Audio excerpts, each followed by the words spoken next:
Hey guys, I hope you all are doing well. So 2 exams already मैं बता चुकी हूँ, 1.5 डेज़ की strategy. This is the third exam, technically fourth exam, law. And इससे पहले मैंने एसएफएम और ऑडिट का बता दिया, एंड एफआर का तो मैंने बोल दिया था मैं नहीं बताऊँगी क्योंकि उसमें 4 दिन चाहिए। सो अब हम लॉ का डिस्कस करने वाले हैं। तो आप जब ऑडिट का पेपर देकर आएंगे, ऑडिट के पेपर के बाद 2 चीज़ें होती है, या तो इंसान बहुत ज़्यादा रिलैक्स्ड होता है या बहुत ज़्यादा पैनिक्ड होता है। दोनों ही केसेस में आपको उसका इफ़ेक्ट लॉ पे नहीं आने देना। ऑडिट हो गया, उसको होने दो, जाने दो। अब आपके पास लॉ है, एंड ट्रस्ट मी, लॉ में एग्जेम्पशन लाना भी मुश्किल नहीं है। अगर आप एग्जेम्पशन क्या सोचें, मतलब एज इन कि अगर आपका ऑडिट का पेपर या पिछले 3 पेपर बहुत ही ख़राब गए हैं कि आप पास नहीं होने वाले, तो लॉ में एग्जेम्पशन लाना स्टिल ईजी है ऑडिट से। तो इसीलिए लॉ पे फोकस करिए। एंड अगर आपको लग रहा है कि यार शायद मेरे 38 आएंगे ऑडिट में या 30s में आएंगे, शायद मैं पास होऊंगा, देन आपको चिंता करने की ज़रूरत नहीं है। लॉ इतना अच्छा करो कि एग्जामिनर आपको इतने मार्क्स दे दे कि आपके बस ऑडिट में 40 आ जाएं और आपका एग्रीगेट बन जाए और पास हो जाओ। ट्रस्ट मी, ये करते हैं ऐसे। तो इसीलिए आप इतना करिए लॉ के पेपर को कि आपके ऑडिट का पेपर 40 आ जाए, आपको वो दे दें खुद कि यार नहीं, बच्चा फेल हो जाएगा अगर हमने 40 मार्क्स नहीं करे, तो इनके 40 मार्क्स कर देते हैं। ग्रेसिंग होती है। तो हमारा 7 से 8:30 आप डायरेक्टर का चैप्टर 1 करेंगे, ठीक है। वो थोड़ा नींद को जगाने के लिए भी अच्छा है, मुझे बहुत अच्छा लगता है, वो इंटरेस्टिंग है वो। तो उसके बाद 8:30 से 10 बजे तक आप आईबीसी करेंगे, ठीक है। फिर 10 से 11 यू विल डू पॉमला।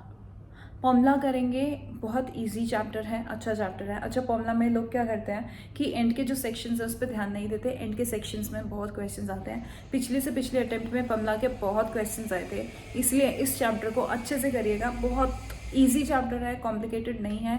इसको ज़बरदस्ती ना कॉम्प्लिकेटेड बनाइए ना ही बहुत ज़्यादा इजी बनाइए। इसमें जैसे विक्सेशियस सर्च वाले जो क्वेश्चंस हैं, वो लोग उस पर ध्यान नहीं देते, उन सेक्शंस पे ध्यान नहीं देते। यार उन पे ध्यान दो, उसके क्वेश्चंस आने लगे हैं। एंड यू ऑल्सो नो कि ईडी का कितना सीन चल रहा है इस टाइम। तो PMLA is one of the most important chapters in our syllabus right now. A category के चैप्टर्स खत्म हो गए आपके, 3 बड़े चैप्टर्स ए कैटेगरी के, इमेजिन। तो अब आप आराम से सो जाइए। अच्छा, लॉ में मैंने एक चीज़ और करी है, मैंने बीच बीच में रेस्ट रखा है ज़्यादा से ज़्यादा। एंड मैंने जो प्लान बनाया है शायद आपके लिए फिट ना हो क्योंकि कुछ लोग ज़्यादा टाइम लेंगे, but this is the suggestive plan. And I would still recommend कि अगर आपको किसी सब्जेक्ट में ज़्यादा टाइम लग रहा है, तो चैप्टर में, किसी चैप्टर में आपको ज़्यादा टाइम लग रहा है, तो आप उसको प्लीज़ स्ट्रेच डाउन करके इतना टाइम ज़रूर कर लीजिए। क्योंकि अगर आपने इतना नहीं किया, आप अननेसेसरी और चैप्टर्स से हाथ धो बैठेंगे। इसीलिए इट्स रिकमेंडेड कि आप इतना, जो मैं टाइम लिमिट बता रही हूँ, इतनी टाइम लिमिट में आप चैप्टर्स खत्म करने की कोशिश करें। अगर आप रिविजन वीडियोस देख रहे हैं किसी की और वो ज़्यादा हो रही है, क्योंकि मुझे पता है कि कुछ टीचर्स की रिविजन क्लासेस इन चैप्टर की टाइमलाइन से ज़्यादा हो रही है, तो ट्राई कि आप खुद से पढ़ें। इसीलिए मैंने रेस्ट थोड़े ज़्यादा भी रखे हैं ताकि आपका आराम से ख़त्म हो जाए और आप बोरिंग भी ना लगे, आपको ज़्यादा नींद भी ना आए। तो नेक्स्ट डे आप 6:30 बजे उठेंगे, 6:30 बजे, मतलब 6 बजे, 6:30, हाँ, 6:30 से 8 बजे डायरेक्टर का सेकेंड चैप्टर ख़त्म करेंगे। फिर 8 से 10 आप करेंगे FCRA। अब FCRA में 2 घंटे का मैंने टाइम रखा है। अब इसमें आप आधा घंटा रेस्ट लेंगे अपने अकॉर्डिंग, जो भी आपको टाइम लगता है, रेस्ट लेना है, कुछ भी करना है आपको कर सकते हैं। 10 से 12:30 फिर आपको सेबी एंड सेबी LODR दोनों चैप्टर्स खत्म करना है 2.5 घंटे में। फिर 12:30 से 1:30 बजे तक you have to take the rest, क्योंकि आपको बहुत नींद आ रही होगी या फिर बहुत बोरिंग हो रहा होगा। लॉ में थोड़ा रेस्ट की ज़्यादा ज़रूरत पड़ेगी आपको, ठीक है। तो 1:30 बजे जब आप रेस्ट कर लेंगे, अच्छी सी नींद ले लेंगे उसके बाद 1:30 बजे आप बैठेंगे। 3 बजे तक आप DIR का, डायरेक्टर्स का चैप्टर 3 करेंगे। तो आपके इधर देखिए 3 बजे तक आपके डायरेक्टर्स के 3 चैप्टर्स भी खत्म हो गए, IBC भी खत्म हो गया, सेबी भी खत्म हो गया, सिक्योरिटीज़ लॉ पूरा खत्म हो गया। फिर उसके बाद आपका कौन सा खत्म हो गया था, पॉमला खत्म हो गया, FCRA खत्म हो गया। तो just see how many chapters you have finished already. फिर 3 से 4 आप करेंगे foreign company. It is a very good chapter, बहुत ईजी है, इस पर भी ज़्यादा टाइम मत देना। 4 से 5 आप आर्बिट्रेशन का चैप्टर करेंगे। आप कुछ लोग क्या करते हैं आर्बिट्रेशन के सिर्फ क्वेश्चंस करके जाते हैं। अगर आपको कंसेप्ट समझ में आ जाते हैं तो सिर्फ क्वेश्चंस भी काफ़ी हैं। That is very easy chapter. फिर थोड़ा लॉजिकल भी आ जाता है, बस 2-3 you have to remember the terminologies. And also हाँ, आर्बिट्रेशन में ये लोग अब MCQs में वो थोड़े टेक्निकल चीज़ें पूछने लगे, लाइक डेज एंड ऑल। तो आर्बिट्रेशन के अगर आप वो चीज़ भी कर लेंगे तो बेनिफिशियल होगा आपके लिए। Then 5 to 6 you have to take the rest. Then 6 to 10, अब 3 चैप्टर्स ऐसे हैं बहुत ज़्यादा मिक्सड अप भी हैं, बहुत मतलब मैं उनको सेम कैटेगरी में मानती हूँ।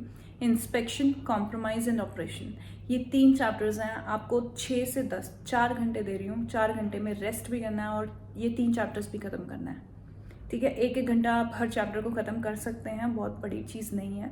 आई use to take 45 minutes maximum.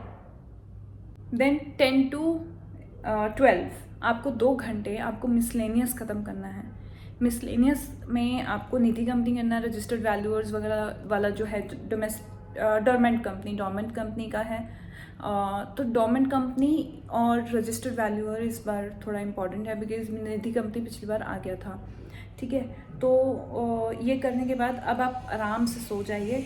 सुबह उठेंगे 6:30 से 7 बजे तक आप NCLT करेंगे। NCLT के बाद आप पूरा टाइम जो भी आपका बचा है आप फेमा करेंगे। आपको जितना करना है आप कर लीजिए फेमा, बट रिकमेंडेड है कि आप ज़्यादा से ज़्यादा फेमा कर लीजिए इस बार।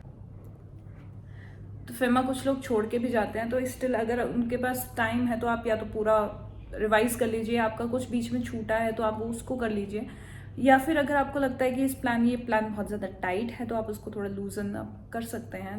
देख लीजिए आपको कैसे करना है। एंड नाउ इसमें मैंने वाइंडिंग अप नहीं डाला है। Winding up I don't suggest, मैंने नहीं किया था वाइंडिंग अप। रीज़न बीइंग कि बहुत सारे सेक्शंस हैं और 4 से 5 नंबर का क्वेश्चन आता है, वो इसलिए मैंने सोचा कि इतने सारे सेक्शंस और 4 से 5 नंबर के लिए मेरे को नहीं करने, तो मैंने नहीं किए थे। अगर आपको लगता है कि आपको करने हैं तो आप उसको ऐड ऑन कर सकते हैं।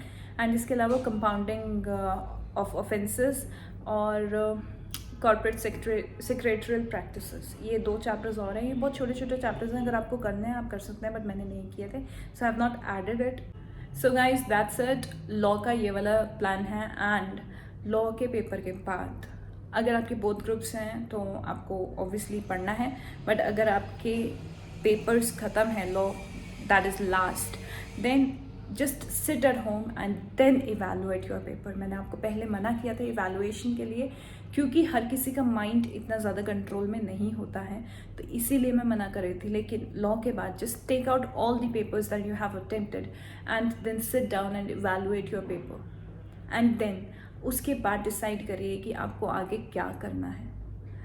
एंड ट्रस्ट मी, ये आगे के जो 2 महीने ना रिजल्ट से पहले वाले, ये लगते हैं कि ना ये बहुत ज़्यादा फ्री टाइम है, बट ये फ्री टाइम नहीं होना चाहिए। You have to do a lot in these 2 months. See you soon in the next video. Till then, have fun, take care, bye bye. Sorry, no have fun. Study hard, take care, bye bye.